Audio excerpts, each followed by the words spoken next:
අත්තම්මා මොකෝ මේ කල්පනාව? අවුවසරනේ පුතා මේ දවස්වල. අවුව නම් සැරයි තමයි අත්තම්මා. මේ ඒක නෙමෙයි අත්තම්මා. මං හෙට කොළඹ යනවා. වැඩට යන්න කියලා ඉන්නේ. පුතා මොකද මේ හදිස්සියම යන්නේ දැන් අවුරුදුත් වෙනවනේ. අවුරුද්දට නම් අත්තම්මා මේ පාර ඉන්න වෙන්නේ නැහැ. වැඩ ගොඩයි.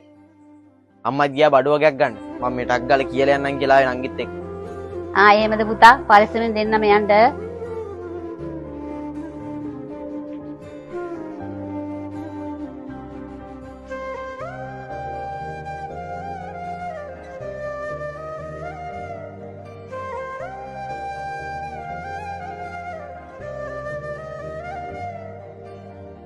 පුතාට නම් ඉතින් සල්ලි තියනවනේ. දැන් ඉතින් රස්සාවක් එහෙම කරනවනේ. නංගි මේ. ඔහොම හිමීට අයිනෙන් ගෙදර යනවද? මං අර අයියා කෙනෙක් ඉන්න හම්බෙලා ඉන්න. පාර අයිනෙන් යන්න ඈ. ජානුක මේ. අඩෝ මොකෝ මේ පැත්තේ? නෑ බා. හෙට කොළඹ යනවා මම වැඩට.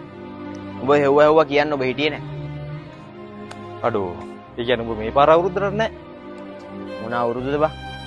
මං හිරවෙල ඉන්නේ බං අම්බානකට. ඒක නම් ඇත්ත බං. දැන් ඉතින් බං අපි වගකීම් එක්කනේ බං ජීවත් වෙන්නේ. ඉස්සර වගේ දැන් කොහෙද බං අපිට අවුරුදු. හරි කමන්න පරිස්සමෙන් ගිහලා වරේ. ඔව් බා ඒක ඇත්ත. මේ එනනම් මං ගිල්ලෙන්න. හෙට්ටුම ඈ. හරි මචං හරි.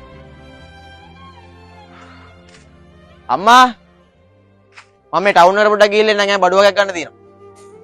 පොඩක් ඉන්න කොහොම?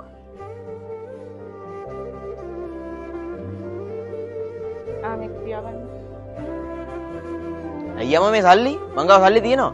මේ පාර අවුරුද්දට නෑනේ පුතා. ඔයා මොන හරි ඕකනේ ගන්න. එපා අම්මා මට සල්ලි එපා. මං ජොබ් එකක් කරනවානේ මං ගාව සල්ලි තියෙනවා. ඔයා උස්මහත් වුණාට ඔයා ජොබ් එකක් කරාට ඔයා තාම මගේ පුතානේ. පුතාට නම් ඉතින් සල්ලි තියනවනේ. දැන් ඉතින් රස්සාවක් එහෙම කරනවනේ.